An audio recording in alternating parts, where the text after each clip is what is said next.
Hi, everyone. Welcome to Family Law Now. We'll just give everyone a few moments to join in, and then we'll get started with the presentation. Welcome, welcome. Hi, Russ. How are you today? Good. I wasn't sure if I was in a spa or a nightclub with that music. What was going on? I know DJ Daphne kind of took over the beats there, spinning that non-copyright music. Oh yeah, Yeah. that would be a good name for a band, non-copyrighted Yeah. music. Good morning, Rick. How are you doing? Hey, good morning, Russ. Good morning, Daphne. How are you guys doing today? Good, good. You're looking handsome as ever. Likewise, likewise. Thank you. We are live streaming on YouTube and we have a Zoom audience today. So welcome everybody online watching us on YouTube and watching via your phone or tablet. And welcome to everybody who signed up and registered with us on Zoom. They are starting to come in as well. So great audience. Have you Yeah, had it's any, great to see the turnout. yeah, have you had any summer holidays, Rick? Uh, a little bit here and there, so I need to still take mine, but Long weekend kind of thing, taking a yeah, couple of days off. yeah, here and there, whenever I can squeeze some time in, basically. Yeah. Good morning, Carolyn. Welcome.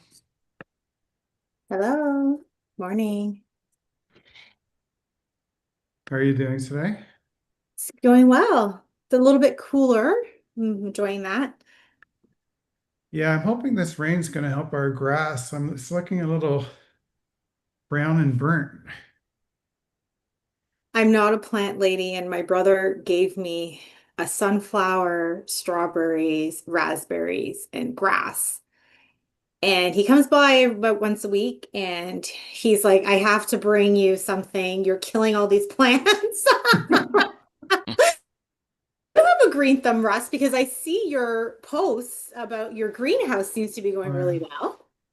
Yeah, the cucumbers are taking over. It's incredible. I brought some into the office the other day. It's unbelievable. Half the greenhouse has been taken over by one cucumber plant. Wow. It was a We had good that seed, experience a couple Russ. of years ago. But maybe you should try cactus, Carolyn. I mean, you should try pickling. Yeah, we're going to do that this year. That will be And good. Well, Janie, now, my wife, has been jarring pickles already. So we'll see how it turns out. Russ, maybe you could supply them, seeing that Bix is no longer going to be in Canada, so maybe you could fill that niche, right? I'd need a bigger greenhouse, I think. Yeah. It started as just a fun hobby, when we're in COVID, just to kind of keep us busy. And then, it's kind of every summer it's become a nice little tradition. And it's good, picking your own tomatoes and celery and making a fresh salad every night. It's always good. There's something therapeutic about gardening. So, Yeah. Connecting with nature, right? yeah, Especially in our industry, right? We need to have some balance and it can't be sitting in front of the computer all day or sitting in court all day. sure. But I so actually had a great salad the other day, thinking of salad. It was like watermelon with goat cheese and mint. It was like super refreshing. Never thought of putting that in a salad. did you make it or did you buy it? No, I went to a restaurant, Russ. Yeah. You don't see watermelon salads too often, but they're fantastic. Yeah. Good summer salad. Well, we're approaching top of the hour, Daphne. What do you think? Another minute or so? Give a few more audience members a chance to get settled in. Sure. Yeah, we'll just let some more people trickle in on Zoom. Thank you for tuning in on Zoom if you're watching on here or on YouTube. We're live on both today, so it's great to see the turnout. What's the difference between Zoom and YouTube Live? Is there, other than you click a link, you just go to YouTube and it comes on, or how's that work? They're very similar. It's just a different platform that people are watching on, but they're very similar. Less interaction with the YouTube though, in terms of polls and things of this nature?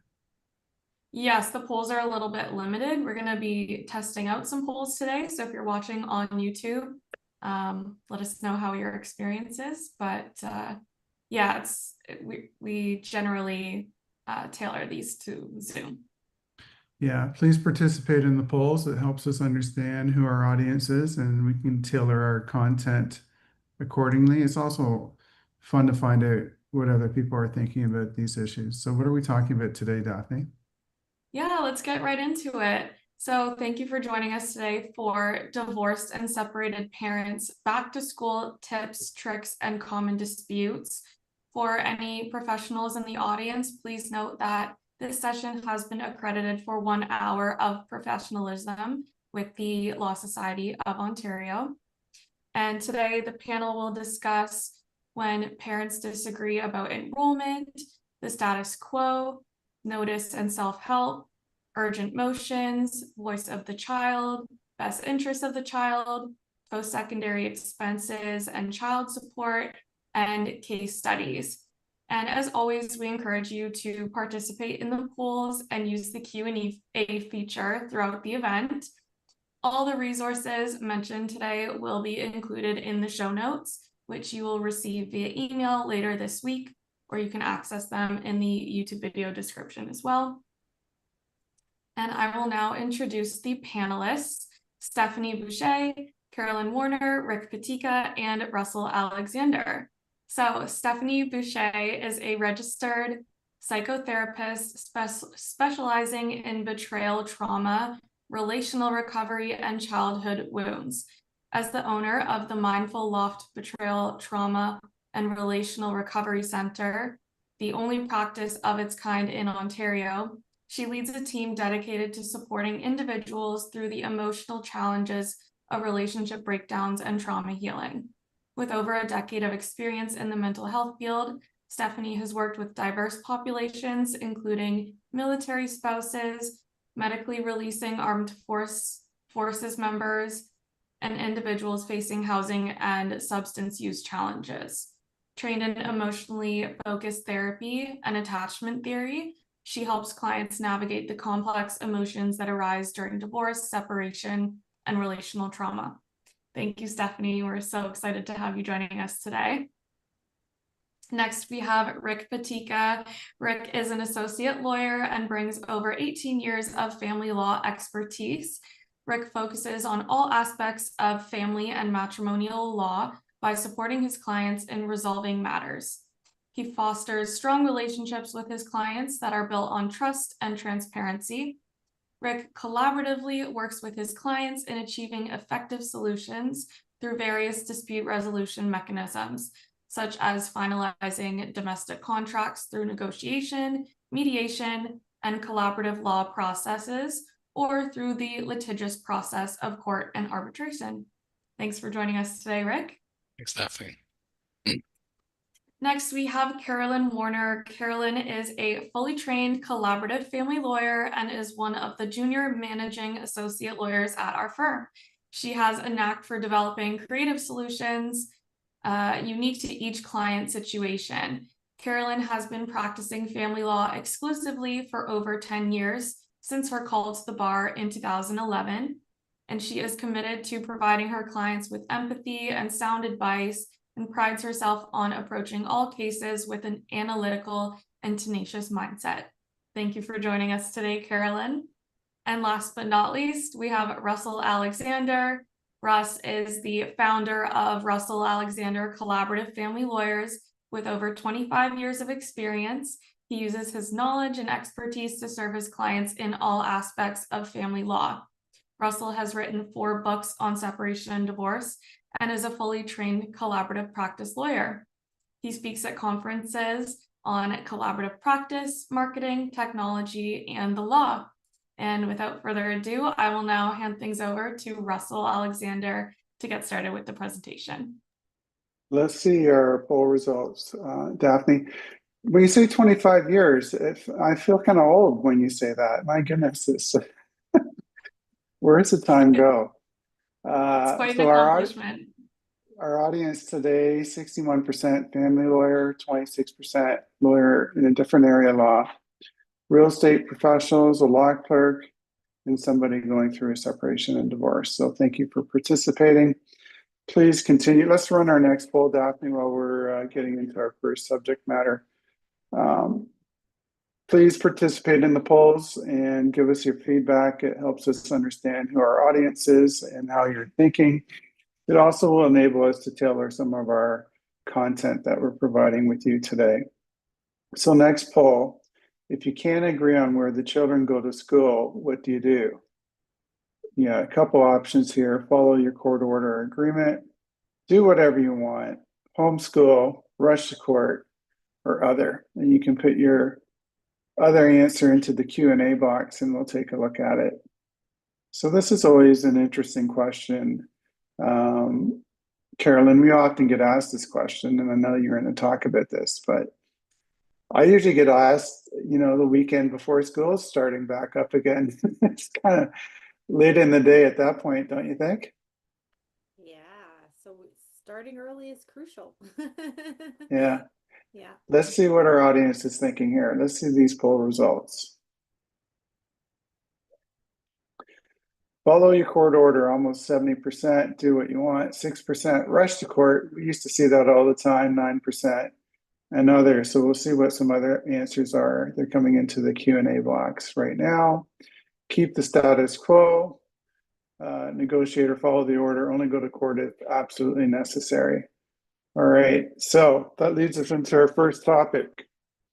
No agreement on enrollment, what to do? Carolyn, can you take a stab at this one? Yeah, absolutely.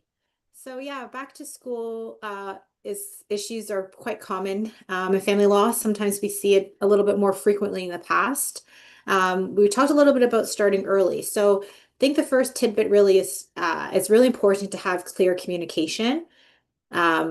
Texts or emails, those can become exhibits to an affidavit. So it's very important that there's consistency in communication that's put forward and that it's very clear. I always suggest that the parents should obviously try to negotiate and work it out on their own.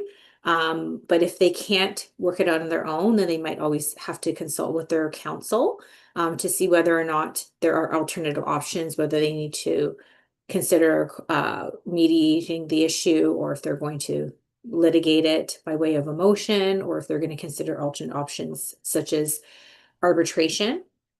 Attendance at school could be a major disagreement. There could be disagreements about whether or not a child is going to a French immersion school, whether they're going to public school, private school, public school, Catholic school, Montessori. So these are disputes that can come up.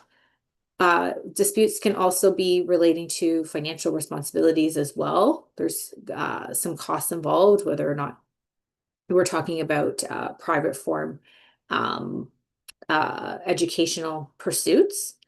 But it's also important when you're looking at it about terms of what to do is to sort of look at what the routine has been. So what has been the parenting, co-parenting arrangements have been? Have those been different during the summer? Is there a modification now that there's a return back to school? And I always suggest to always review and look back to the original if there is a parenting plan or if there's a separation agreement in place. Your starting point is to always go back to those agreements to review any existing court orders or reviewing any existing parenting plans or separation agreements. Sometimes the orders or the agreements itself might outline what is in place in terms of school routines. And then it's always a good idea to think about what is best for the child or for the children. So when we're looking at that, we'll talk about a little bit later, but you're looking at, what the child's age is, what their needs are, and you can always consult with counsel on that. And if there's anything in terms of sometimes having orders that might not speak to it, or they're outdated, or sometimes parents have made changes to agreements or changes to orders, but never actually formalized it. So always is a good idea to come up with a plan in place to move forward, whether that means that they're going to sign updated temporary agreements or they're going to be going to litigation to a motion, or they're going to try an alternative route such as mediation or arbitration. But ultimately, if the parents aren't able to work it out on their own, my recommendation typically is to consult with their counsel to get the advice that they need.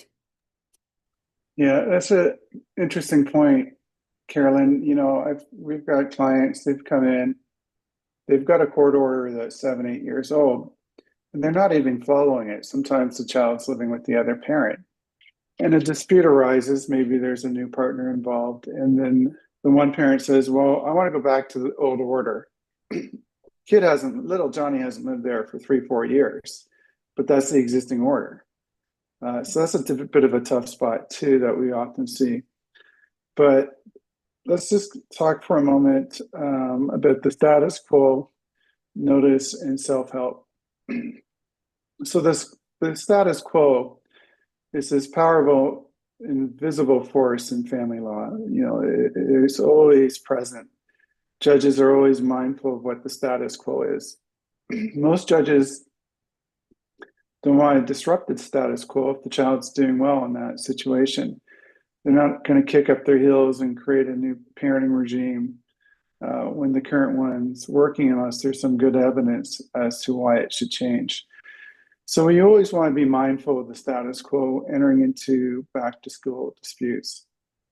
The other point I want to make is notice. You may want to consider whether this change in school or this dispute amounts to a relocation. And, you know, if it's within the same school district, probably not, maybe not even within the same city. But if it amounts to a relocation, there's certain rules you need to provide. This could be a whole nother presentation. Pursuant to the Divorce Act and the Children's Law Reform Act, you need to provide written notice. There's rules regarding timing. There's a chance to file an objection. It sets out who needs to be contacted. So really, some of the early analysis in these back to school disputes, is this a relocation or is the move minimal? Now, when we say the move is minimal, it's not going to significantly affect the child's relationship with the other parent, or it could be 10 or 20 blocks down the road. But that might flip the child into a new school district, which could create other issues too. So that would be sort of the first question I would ask. Then the other thing we want to consider is self-help.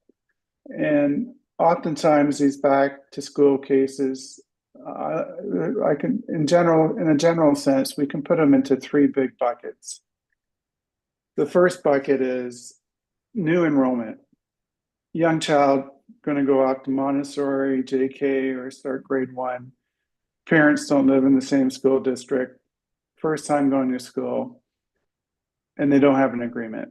So this is a fresh dispute. This is, you know, you want to get this resolved in the spring if at all possible.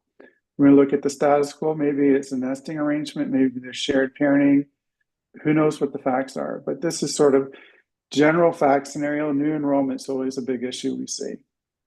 The second one I see quite often is little Johnny, for example, goes and spends the summer vacation with his dad and decides he wants to stay there. And dad does self-help. So I'm going to put little Johnny in school and he's going to continue to live with me.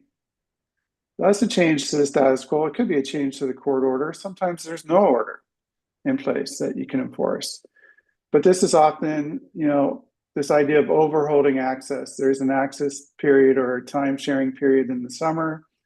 It's going well, and now one parent tries to make unilateral change to where that child's going to go to school. Third one, oftentimes, third big bucket I see would be parents are separating, and both of them may be moving out of the school district, or one may be moving out of the school district and want to take the child with them. And this is a tough decision as well. You know, the housing market in Southern Ontario remains expensive. Some parents are moving to smaller communities or less expensive neighborhoods, and we see disputes over back to school when it's time, when the separation occurs and parents are going to start living in 2 different homes. So those are the big ones we see. and none of them are easy. I think Carolyn's advice is a good one to try to mediate and negotiate a resolution to this. But if you're separating in February, you want to start thinking about the fall, right? Where are the parents going to be living?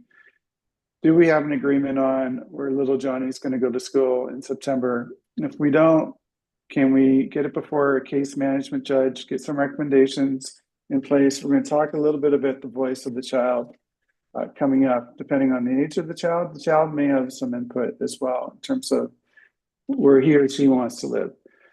So those are some big overview topics. We're going to drill down in some of these a little bit more, but Rick, do you want to add to any of that? No, I agree. I think starting early is key though, Russ, because Yeah, waiting to the last week of school, you're not going to impress a judge if you end up before him or her. And with nothing in mind, a judge would want to see some efforts of trying to resolve the issue between the parties before throwing it on their lap, yeah. so to speak. Carolyn, what do you think of this idea of these three big buckets that I've talked about? Is that generally what you're seeing too? Yeah, absolutely. And I think also the point is transitionary parent points are crucial as well. So you have those key transitions, for example, SK to grade 1, grade 8 to grade 9. I find that those are key transitionary periods as well, where sometimes parents don't always agree. I'd probably add another one with transitionary periods for education. That sort of kind of falls under the new enrollment bucket as well. Yeah. Or there could be two school options when they hit the next stage, right? And parents could disagree in terms of what school is sending to. But let's run our next poll. If you can't agree on where to go to school, or sorry, what is the test for an urgent motion? Now, you've got a number of answers here. One of these answers, a judge told me when I was doing a case in Oshawa, and it was Justice Tim. So he said, unless the child's getting on a plane, it's not urgent. It's like, that was his benchmark. Don't bring it to me unless the plane's taking off. But that's not necessarily the law. It was his opinion on that particular day. So you have a couple options here. Parents don't agree. Child is departing on a plane. That's where that one comes from. School starting next week. Oftentimes we get these cases last minute. Pre-pandemic, it was easy, depending on whether you're case managed, just flip a motion before a judge on a Friday, right, Carolyn, and argue it out with 60 other cases where little Johnny's going to go to school Monday morning. The courts clamp down on these motions and usually requires case management. And I think the test is a lot tighter for urgent, but we're going to find out from Rick in a moment. I don't like my new spouse's partner. Well, we see that all the time. New girlfriend or boyfriend comes into the picture. Child does not want to return home after a big summer holiday with the other parent. Or other, you can put it in the Q&A box. Welcome, Stephanie. Did you have anything that you wanted to add to our last topic about the status quo before we move on to our poll results? Like from a therapeutic perspective with the status quo, I think it aligns with safety and predictability. So in any transition that we go through in life, even like the positive ones, the seemingly positive ones, when we're excited to move homes, outside of even a separation, we go through transition where there's a period of instability. So separation is definitely a huge period of instability, but so is back to school. Again, in or out of families with separation involved. And so when we go through transitions and we feel that sense of instability, we kind of have to grab at whatever we can that is stable. And so maximizing the stability in this period of instability is key there. And I think it fits kind of the legal considerations of status quo is to maintain everything as it doesn't mean to not make any changes if agreed upon changes are having to be made, but to maintain some degree of stability, whether that be right, like a stable friend of the child that remains like a constant, or the school remains the same, or some sort of constant that at least makes these shaky waters a bit more stable to hang on to. So that's what I would add to that. Yeah. Yeah, that's a great tip. Thank you, Stephanie. Let's see what our audience is thinking. The test. Parents don't agree. Nobody. Airplane, 55%. How do you like that one? Don't like the new partner, 3%. School starting next week, 13%. Child doesn't want to return home, 13%. Other, and it's in the Q&A box. So interesting results, sort of all over the map, but certainly if you're departing on a plane, good chance for urgency. So Rick, what is the test? First of all, what's an urgent motion, and what's the test to bring an urgent motion, and how is it different than a regular motion or a case conference? Okay, thanks, Russ. Thanks for the segue. Well, look, the rules, the family law rules, Rule 14 specifically provides that no motion can be brought prior to a case conference. Typically, our family court system is built on having that initial conference where the parties and the case managed judge can review the issues, but sometimes that may not be possible. So there may be what's called a question of urgency.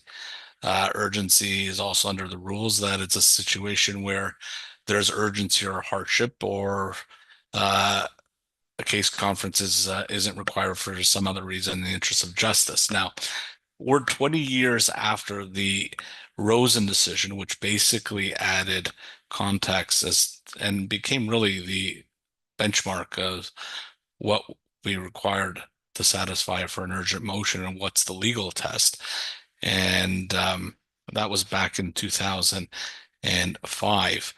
And really, it hasn't really changed. And I know, Russ, you touched upon COVID. That was a situation where a lot of, I guess, with everything that was going on, there were a lot of urgent motions coming on at that time.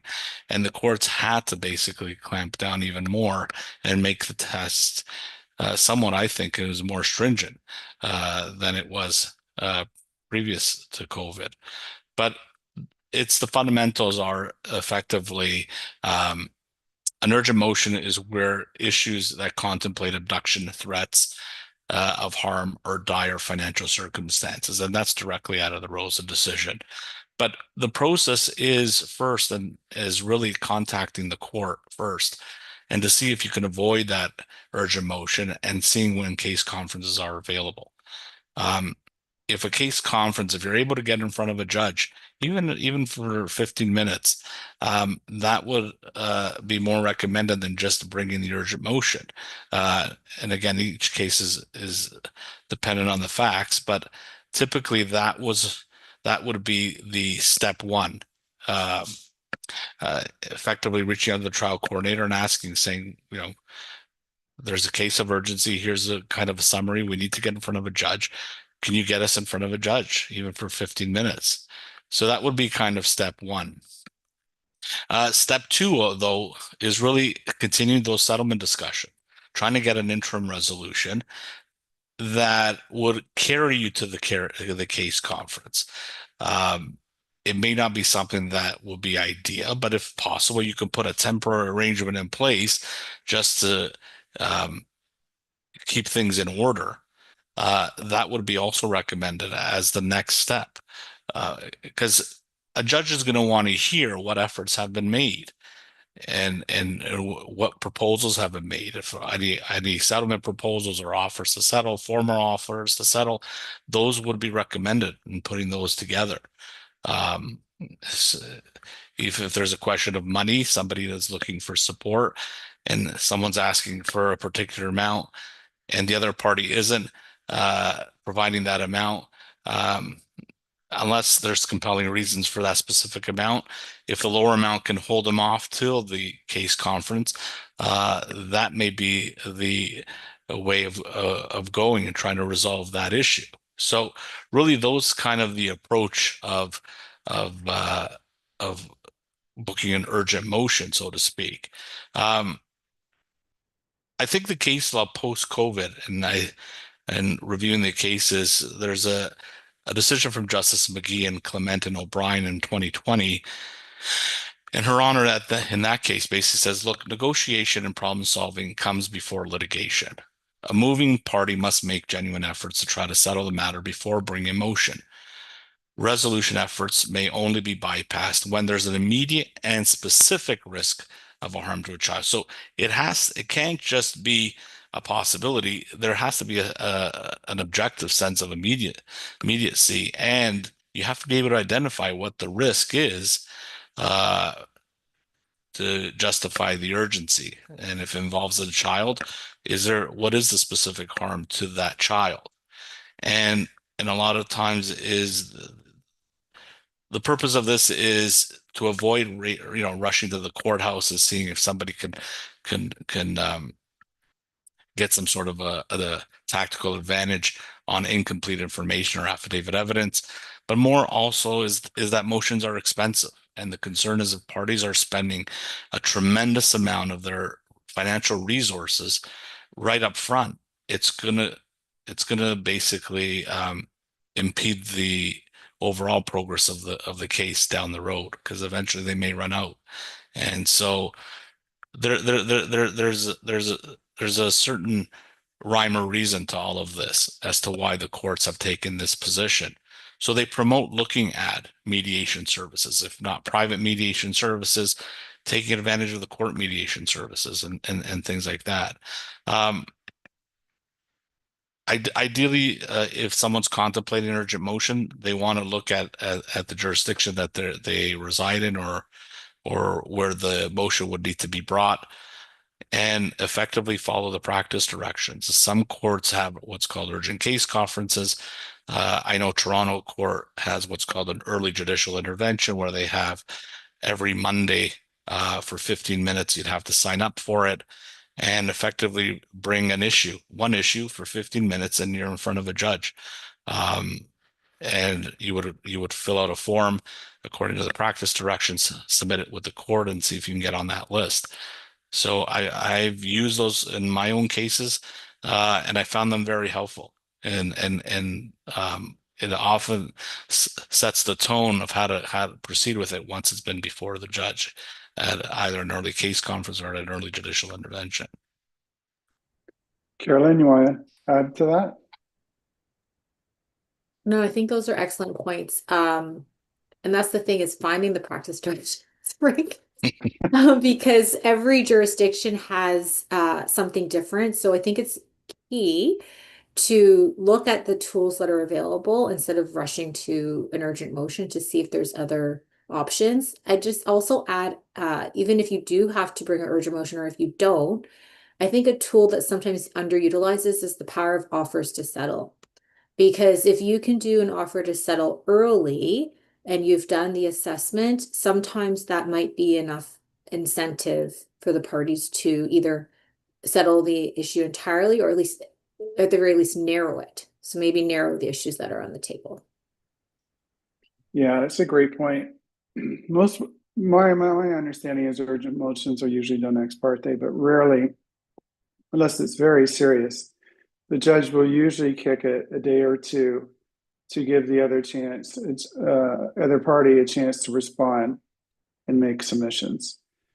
And usually there are significant cost consequences if the person bringing the motion isn't honest and candid in their materials and provide everything to the court. And if the matter is not urgent, you're going to be paying some significant costs. Next poll, if everybody can answer, is how are the best interests of the child determined? Give everybody a few minutes to answer that. But just to complete my thoughts on urgent motions, oftentimes your existing court order or separation agreement will have a provision to resolve disputes. It may be provide some notice, go to mediation, go back to parenting coordinator that they've worked with previously. It's important you follow those provisions, because one of the first questions the judge will ask if you do get before a judge, did you try mediation as set out in your separation agreement? And if your answer is no, they're going to kick you out. They're going to say, come back after you tried mediation. They're not even going to give you the time of day. They don't want to hear your matter. unless it's something significantly a significant risk to the child.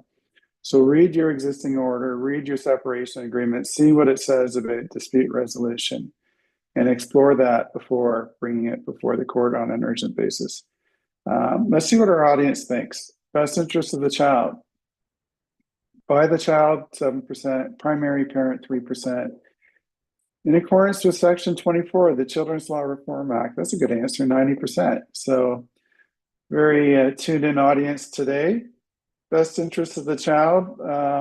Carolyn, can you lead us on this topic?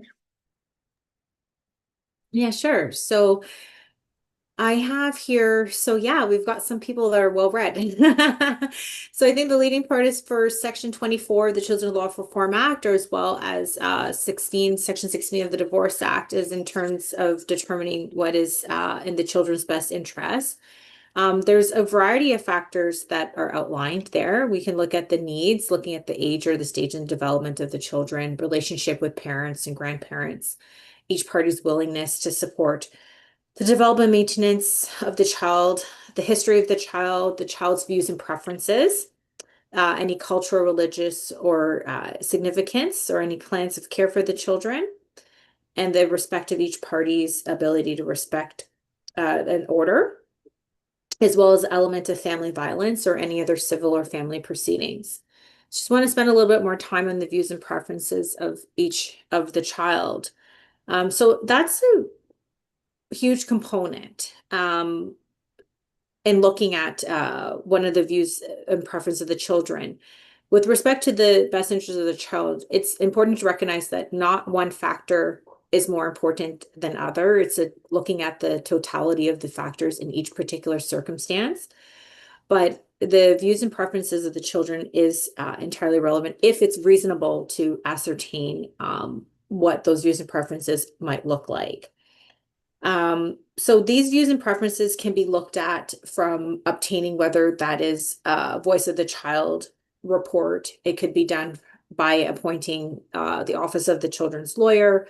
It could be done doing a custody or parenting assessment in the context of that. It also could be done even through mediation. Sometimes parties will agree to have mediation conducted, and they might also have the mediator or a social worker assist with ascertaining or speaking with the children. In rare circumstances, I haven't personally had this, maybe someone else has. I've heard before that sometimes judges might actually interview the child as well. So in terms of determining the voice of the child report, I think it's key to differentiate between cost as well. So in terms of for the Office of Children's Lawyer, that will be publicly appointed. There's an application, there's forms that are completed, and then it's up to whether or not the ministry will accept the family to provide a children's lawyer to the children. And in that case, there wouldn't be a cost. But if parties are entertaining to do a private report, if they choose to do a voice of the child report, there are a variety of professionals that are available to do that. There can be a cost involved.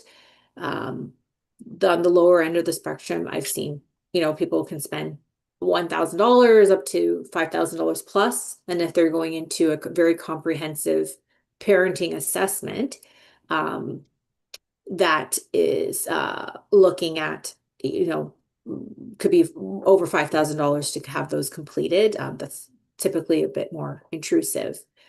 But when looking at doing a voice of the child report, when I'm entertaining or talking about it with my particular clients, I always sort of ask them, well, what do you know what your child wants? Or have you heard anything, or have they spoken with the child, or has the child given them any inclination?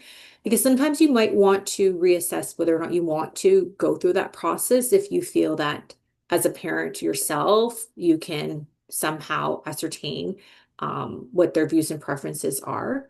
But looking at it, there's always some concern that the other parent might be putting on some undue pressure or influence on the child in terms of what they're reporting. So that's why sometimes it is helpful to have an independent third party to come in and do the assessment on what the views and preferences are. In that instance, it is to one is to obviously to make sure that it is independent and that the child is making these references without any duress or pressure. And looking at it as well is looking at the age of a child when this can be done. That comes up quite a bit. I think it depends on a case by case basis. Some people come up with a magic number and say, oh, it's, 12 years old or 10 years old when you can, ascertain. I think it really depends on the age and development of a child. In one particular case, I had a motion, and the judge made an order for an 8-year-old to effectively do a voice of the child report. And that was key evidence in thankfully avoiding a trial in that matter, but the child was as young as 8, and it was just because of their age and development that the judge felt that it was appropriate to have a child at that age to have their views and preferences ascertained. Yeah, we have very mature 8-year-olds and very immature 15-year-olds and everything in between. Stephanie, what do you think of voice of child reports in best interest? Definitely, like when it comes to just exactly that topic of age appropriate conversations, it is a case by case basis for any like hard conversation that we have with children. But it's definitely at most stage something that can at least be discussed, but in different levels, right? For like even a younger child that's around like 7, it's in their own language, listening to them without judgment, right? Because we don't want to put them in that loyalty bind where they notice like a bit of disappointment in your eyes and that can shift their answers. And so you want to make that space safe for them, age appropriate, when they are talking to you about it, whether there is legal considerations or not, whether it's like legally like the age that'll be considered for preference. But for 2 reasons. One is to know that information of what they might prefer. But 2, to also have them feel a bit more secure in the process as well, right? Like I mentioned earlier, in instability, we want a bit of stability, and keeping them in the dark entirely and not part of the process makes it harder for them. And so if it's just about hearing them out, listening, it might not mean that that's the result they want, because they could, I'll exaggerate it, but they could like want to go to school in Disney World, right? And that's not necessarily what's going to happen, but at least we're giving them a space to speak up about their preferences and noting when important stuff comes up. So it's so important to keep your emotions neutral in that moment. You get to be disappointed if you hear something that hurts your feelings, like they want to be with the other parent. Feel these feelings afterwards, right? Get like your age appropriate support if you need to like kind of vent it out. But in that moment, keep it as non-judgmental as you possibly can so that they can feel safe enough to verbalize these things. We have an audience question come in, Stephanie. When a child is developmentally delayed, presumably the age must be considered in that context. Absolutely. So, I mean, the legal considerations with developmentally delayed and age, I'm not sure of, but I know that in therapy, for example, like consent, um, with people that are developmentally delayed, it either goes to the parent that consents for them, so the assigned parent. But there's typically also an assessment of their level of emotional maturity and how much they can understand. And so that's also very much case by case basis, even for developmentally delayed children. So to address them in a way that we can confirm that they are feeling safe enough to be as honest as they can wherever they are in maturity level, and as emotionally safe as they can. And that's the best you can do from that perspective. Thank you, Stephanie. Another audience question came in. Thank you, everybody, for sending in your questions. They're excellent. Rick, I'm going to throw this one at you. Should a parent's lawyer interview the child before seeking the voice of the child report? I know what my answer is going to be, but I want to hear what you think. I don't recommend it. I mean, obviously that puts the lawyer in a bind and effectively could disqualify the lawyer. And you need permission from the court if there's anyone who's interviewing from a child, you need court approval under the rules, I believe, that uh, you would be able to interview that child. So I guess the short answer to that would be no. You'd want someone impartial, independent, and not for the party's lawyer to wear different hats. Yeah, I would not, no way I'd touch that. You could become a witness. There's so many, and we're not trained. We went to law school. We're not trained to do these interviews. A lot of judges aren't trained to do it either. And so that could be kind of risky. Mhm. So these are great. I'm going to go to one more question, and let's throw our next poll up while we're getting through this question. General recommendation is not to have the family talk to matters with children, but now I hear keeping them in the dark is not great either. Where's the balance? Can parents talk to the kids about separation other than specific post-separation in a way that won't hurt them, or can you provide examples? Most family lawyers are going to tell their clients, don't discuss the matter with the children. This is an adult issue. We don't need to bring the children in. And courts really frown when we see letters or affidavits from children filed with the court. That's really a bad look. Stephanie, what do you think of this question? Yeah, and I can clarify the one before as well, right? Is more that emotional support part, right? Because Carolyn was mentioning if we already kind of know what the child wants, then that helps us get informed. And so for this more previous question about like how do we discuss it, there is a certain age where children know a lot more than you think. They notice everything, even if they don't show it, even if they look completely fine and they aren't showing it to you, that they do feel it, they sense it, they are impacted by it. And perhaps not discussing details that aren't recommended for the proceedings, but to at least check in on them because it is neglecting their gut instinct to kind of not support them emotionally. So it wouldn't be necessarily to provide any, logistical value, but just to give them that emotional support uh, for the undeniable changes that they're noticing or tension or so if you can shift it to a more emotional support for the child angle at whatever age they are, right? Because like teens will notice stuff, even children as young as like you guys said, like 7 or 8 years old, they notice, they are very observant.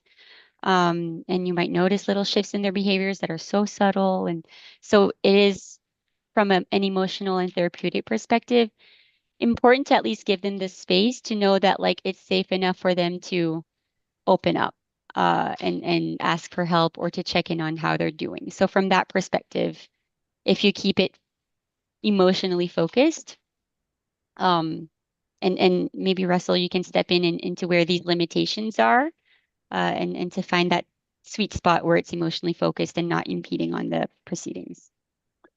Yeah, there's an ebb and flow to Voice of the Child report. Several years ago, I think the judges all went to a conference and talked about Voice of the Child. So for 6 months, that's all we were getting, orders for Voice of the Child. Then, we're seeing more assessments. I personally like Voice of the Child. So I think bringing family professionals into the process is a good thing as soon as you can. You can hire a professional to do it privately within potentially a few weeks if you have the funds and the timing. And so you can get a very quick resolution to the entire case. And I'll give an example at the end of when we do some case studies. But I think it's a very effective tool. Let's go to our next poll that we throw up. How are special and extraordinary expenses shared? See what our audience thinks of these results. 50-50, proportionate to income, 85%, out of child support, 3%, and other. So kind of all over the map. Rick, what's going on here? Section 7, lots of gray area, but maybe not.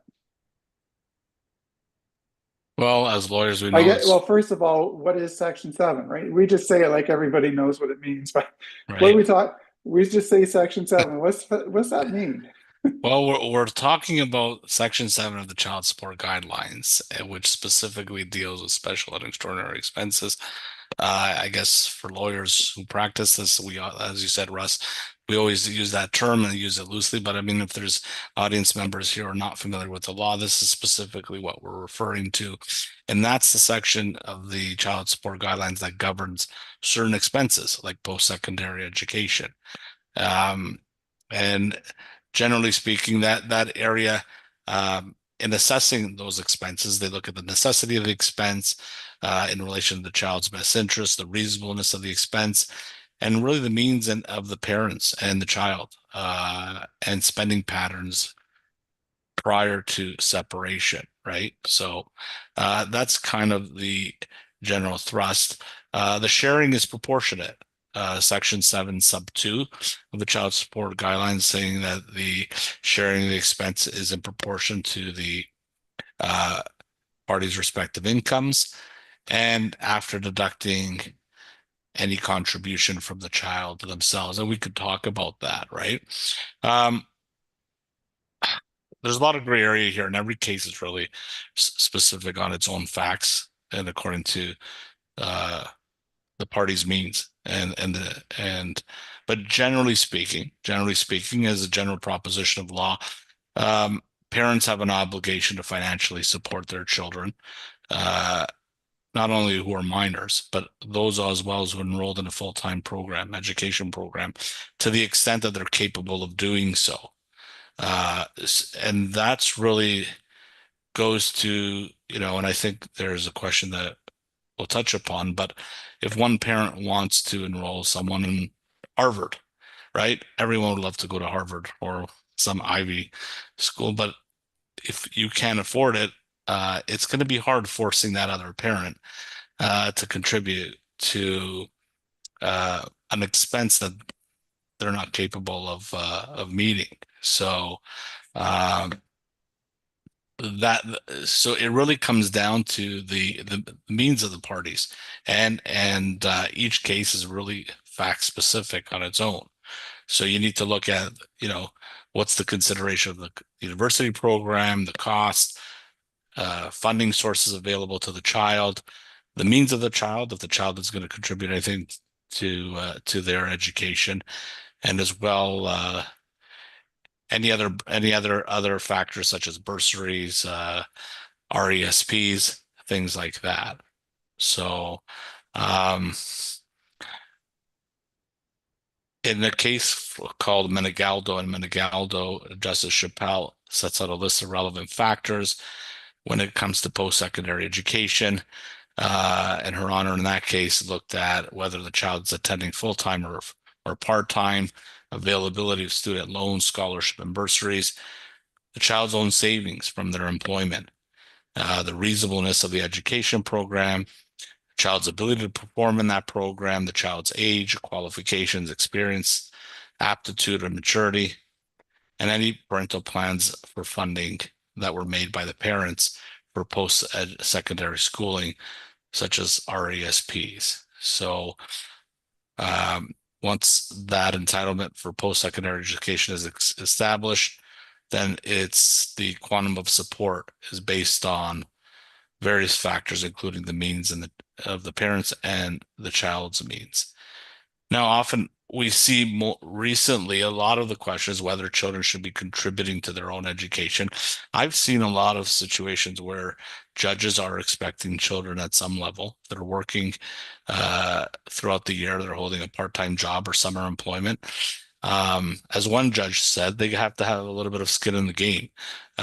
So they're expecting children to contribute a portion towards their post-secondary education. It doesn't mean that they have to spend everything that they've made, but they're going to expect them to pay something. And sometimes I've seen judges say that a third, depending on the facts of the situation, a third may be the right contribution towards that expense itself.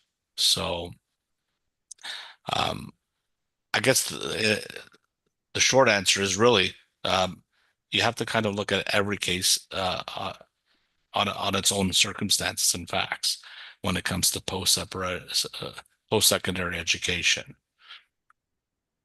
Yeah. Another issue with Section 7 expenses in the context of schooling is school placement or school enrollment, right? And so I found a very helpful case. Obviously, it's always governed by the best interest of the children, but one case where that kind of pulls a summary of all of it together is a case called Machado and Vieira, which is a lower court decision, but it's in 2025, and it kind of sets out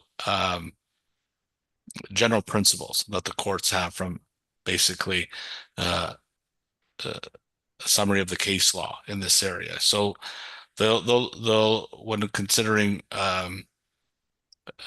school placement, they'll look at if there's any specific needs to that child, whether that child has any unique needs, they require an educational plan. They look at that, any attributes of the child. They'll also consider whether the ability of a parent to assist with a child with homework. So oftentimes a parent may say, well, I want my child to go to a French immersion school, but maybe perhaps or a fluent French school, but neither parent speaks French. That's going to be a consideration too, whether the child can go to that school, because they won't be able to assist the child with their homework if neither of them can speak French. So they look at different factors, but typically it's around it's around the best interest of the child and ensuring that there's stability for that child with respect to the school. Oftentimes I get asked questions about whether you have for the Fraser Institute, depending on a certain school, how well they do, and the courts have already decided on that those third-party ranking systems don't factor into a court's decision at the end of the day. So each of these cases are fact-driven. Again, there's not generally one specific way of approaching it, generally speaking. Carolyn, any thoughts on Section 7s? Yeah, just a little add about the child's contribution. So similarly, I did have frequency. I've noticed the judges have said, yes, there is an expectation for the child or children to contribute. However, it was a discrepancy between contributing after their last year of high school versus contributing after their first year of university. And so the judge at a conference in that particular instance had suggested that it's more reasonable to expect a contribution after 1 year of post-secondary expenses, because they felt the 2 months from summer employment wouldn't garner them enough income to contribute. So that judge in that particular situation said that they usually recommend the child's contribution would start after year 1 of their post-secondary studies, because they would be done earlier. They'd have about 4 months of income or savings to accumulate. So I always thought that always carried with me. Mm-hmm. Good tip. Interesting analysis. Stephanie, any thoughts on Section 7s? The big ones, I see a lot. Rep hockey, AAA hockey players, and now female rep hockey can be a huge expense to families if they're traveling, and the registration fees, are getting hotels and you're out of town. The equipment quickly adds up. Horses seem to be quite popular, inexpensive. You've got a horse, you're into it for 10, 20 grand. And then you get the school, and then they also have their own tournaments and travel and everything else. Oftentimes I see families who put their children into equestrian and have a horse. They can't afford that expense when they separate. They've got 2 mortgages now. The money's not there. So this is an expense that occurred during the course of the marriage. But we need to consider, is it reasonable to continue at that level? A court may say yes, That's what was done during the course of the marriage. Another big one we see is private school. I can't believe how expensive private school is getting now. It could be a few $1,000s or up to $80,000 or $100,000 a year, depending on what school you send your child to. If you got 2 or 3 kids in private school, that you may be on the hook to continue with that. So something to consider. Big ticket items for sure. Let's go to our next poll because it ties in neatly to the recommendation Rick got from his case management judge in terms of what should the child contribute to post-secondary expenses. This is our final poll. I want to thank our audience for participating. Your feedback has been fantastic. We did have an audience question that came in ahead of time, and it ties in neatly with French immersion. The question was and is, the most common problem I come across is whether or not to enroll a child in French immersion when one parent only speaks English and would not be able to assist with the child's homework. How will this get sorted out? Carolyn, you had a case very similar to this, is that right? Yeah, we were sort of talking. I found the citation. It's 2015 ONSC. Let me get the last 3 numbers. But it was Regan Reeg, and that was a case that I had done out of Barrie Court, and it was a French immersion issue. Unfortunately, it wasn't successful at the motion, and it was really on the facts. So the parties had 2 children. The older child was already at French immersion. At the time of the enrollment, the boundaries of the catchment areas were rejigging, and the younger child was transitioning from SK to grade 1. There was a decision whether or not the second child would also join the older child at French immersion school.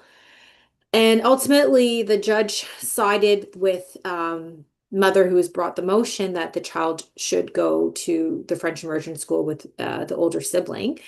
And the deciding factors was that there was actually some email correspondence that was in mom's affidavit where the other parent had at one point had agreed to it and then had later had recanted the decision.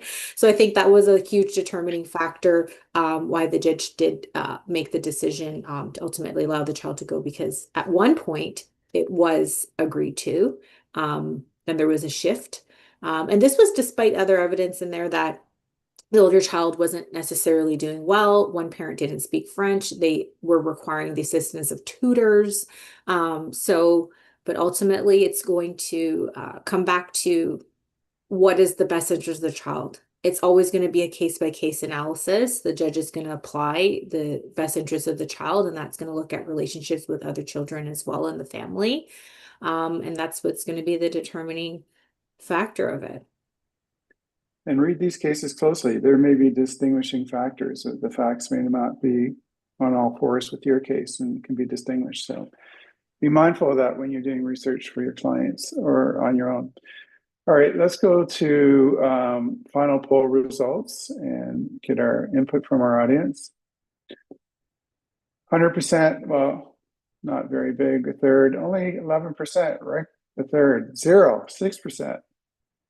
It depends. There are a lot of lawyers in this office. It sounds like a lawyer answer. It depends. Another, you could throw the other in the Q&A. So let's just go to a few case studies, war stories, or some examples we've been through. That was a great case that you mentioned just a moment ago out of Barrie, I think it was, Carolyn. Stephanie, you want to lead us off on any case studies that you have that would be helpful to our audience? I mean, as a case study, I see this a lot. So it's not a particular case at all. It's just a general profile of what I see is the challenges with communication and consistency in both households. From my perspective, I often see people a bit discouraged, putting it lightly, upset that the rules aren't the same in both households. And when it comes to school, like, does one parent kind of take more the load of like making sure that everything at school is logistically correct, that the child is doing their homework, while the other one's a bit more fun, I guess. And so I think the best way to have the most consistency is not necessarily identical homes for school, but at least to outline your hard lines. Because when it comes to communication, um, what's important gets lost in the sauce of stuff that might not need so much importance there, right? Like if there's a bit of like your emotions that are involved in, expressing your frustration with the other parent, that gets lost into um, the message that also includes like, hey, the child needs to have their homework done. And so try to stay focused. What I tell my clients often is to scale everything that like you would like to tell the other person on a scale of 1 to 10 and stick with like 8 to 10. Just because then they'll actually be taken seriously. It's your best bet. It doesn't always happen, but it's just your best bet. With communication, all we have is best bet, right? We can't control how the other person communicates, how they receive it, but you can at least try your best bet at keeping it focused. So if the focus to keep both households as stable and consistent as possible is to let go of little things that are not the same as your home and to keep like what's important, such as like homework, bedtime, security, all that stuff. So that's for me the case that I see the most is really some people losing sight of what's important, right? Like, oh my God, like he lets my son like go to school with a t-shirt like when it's like so cold out. And yes, that's a concern, but it can also be blurring what's more important, which is like bedtime, picking someone up on time, having them do their homework, helping them with their homework. So my best piece of advice here is scale everything on a scale of 1 to 10, and then focus on 8 to 10s. Thank you, Stephanie. Rick, any cases that come to mind that you want to share?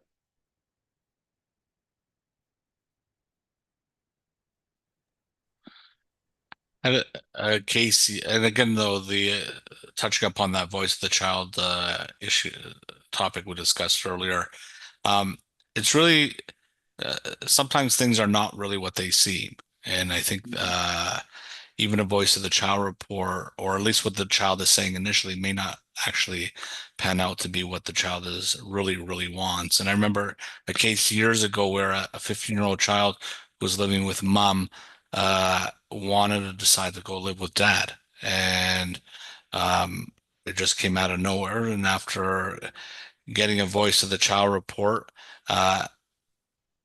he turned out he really wanted to continue living with mother, despite the fact that the whole representation was initially he was uh, set on changing the whole living arrangement. And really, he felt bad for dad, that dad was having didn't have as much time, and he felt that um, he was gonna take the position initially. So going back to the voice of the child report, um, I think once they dug a little bit deeper, other than what the child was saying in that case there, his real intentions really came out at that point. So not necessarily everything the voice of the child is actually saying. You almost have to kind of dig deeper at times, because there could be an underlying uh, reason or an underlying issue to explain why things are the way they are in a specific case. So Yeah, that's very insightful, Rick. I've had judges, case management judges say, this could just be a bump in the road, right? Sometimes kids don't get along with the parents. Let's see if little Johnny feels the same way 5 or 6 months from now. And oftentimes they don't, right? They're upset about something, and this is them lashing out at that particular parent. well, Carolyn, sorry, go ahead, Rick. no, I was going to say, Russ, just at that point, and that's the irony of all of this, is that after so much time in court and after so many fees, only to find out that little Johnny in this case didn't really want to live with dad. He really just felt bad about his father being alone, and he almost felt guilted. So he thought that. So Yeah. Carolyn, thoughts? Yeah, so I just remember a particular matter that was out of Lindsay Court. And this was relevant to back to school, if you want to look at like the new enrollment. And this was a transitionary period for a child starting JK. And so this was a relocation issue. One parent lived in Lynn's area, one parent lived quite far away.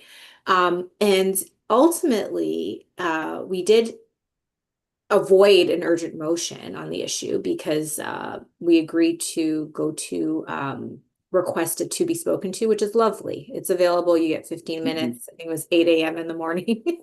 And we did this to be spoken. Those are great. When a case management judge will take the call before the court starts, it's just fantastic. It was fantastic. And ultimately, the recommendation that came from the judge in that particular matter was at 3, I think 3, the child was 3, was going to be 4 later on in the year.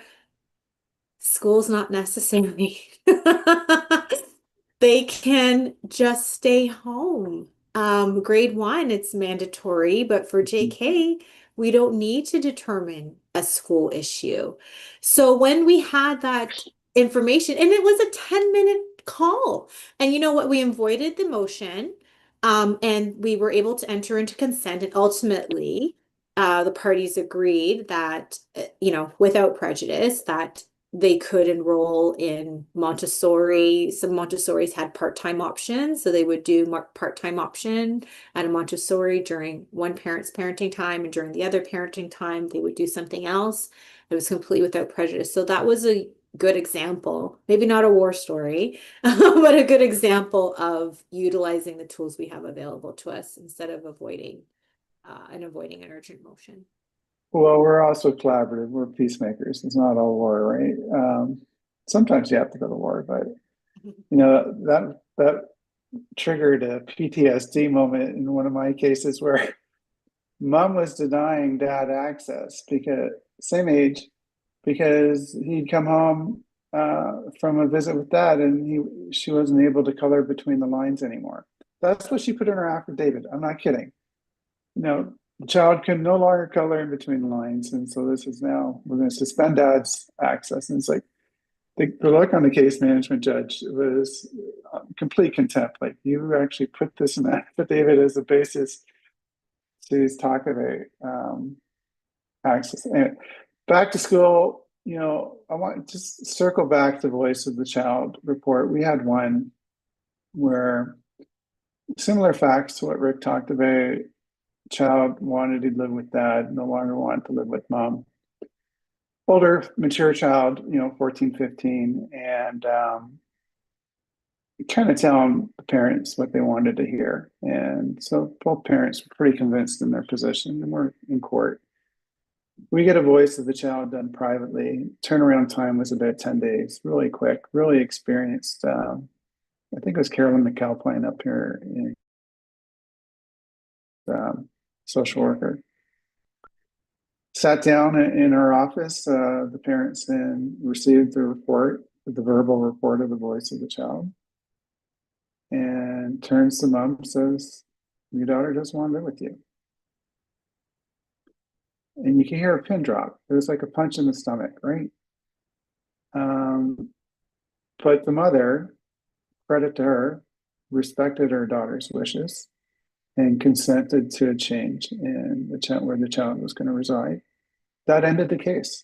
Within 10 days, it was over with a very good voice of the child report and a parent who was prepared to put their child's best interests ahead of their own and give it a go. So certainly, I thought that was a pretty incredible outcome. It could have resulted in 2 years of litigation. The child probably would have been 16 or 17 at the point and fractured relationships, but they're able to work through it fairly quickly. So that's a testament to the power of some of these professionals that you can bring in to assist, other than a judge.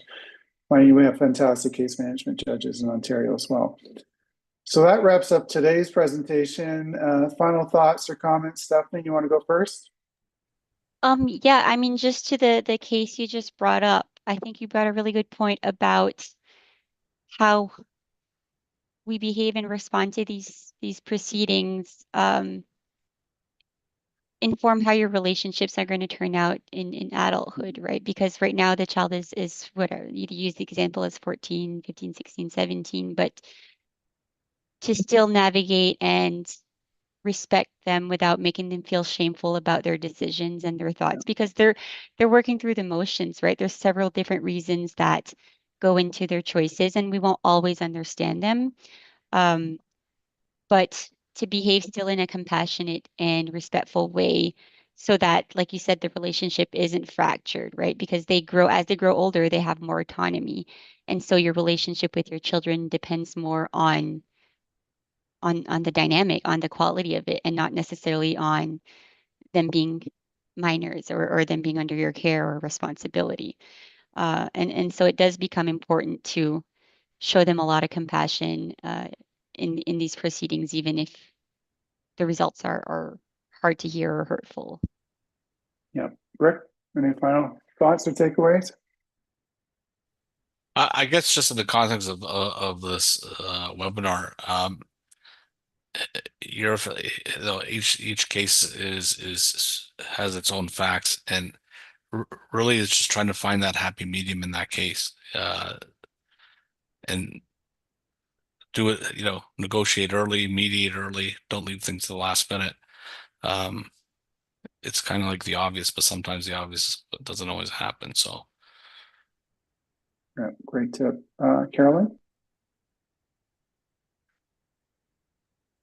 No, I agree.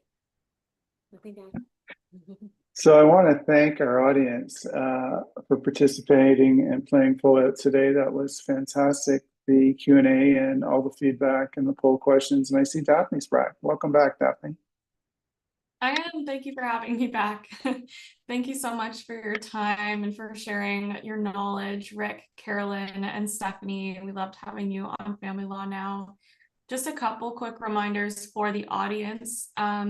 Just a reminder, this session has been accredited for 1 hour of professionalism with the Law Society of Ontario. And the resources mentioned today will be included in the show notes, which you will receive via email and can find in the YouTube video description as well. So thank you so much, everyone, for such a great presentation. What's this screen we have up here that you're sharing? I also wanted to note that our 4th annual Family Law Now live virtual summit is coming up on September 22nd. You can see the agenda for the full day of educational presentations here, and there's a QR code, so feel free to scan the code and register for the event, or use that link below and register, and we'd love to see you again. Just look at some of these topics. Adam Pruer and Aaron Franks doing their case law update, fantastic. Disclosure for business valuations, the women's fight for justice, learn about collaborative practice, business skills for family lawyers, what they didn't teach you in law school. How can you go wrong with that one? And succession planning done right. That's something we don't talk about a lot in the legal profession. So some great topics. Thank you for sharing that. Hopefully we see everybody there at the summit. I want to thank Carolyn and Rick for their time, as always, very insightful. This is Stephanie's first time on Family Law Now, and it was fantastic having you, Stephanie. It was very insightful to get your perspective. And thank you to you, Daphne, for wrapping things up. My pleasure. Okay. Have a good afternoon, everybody. You too.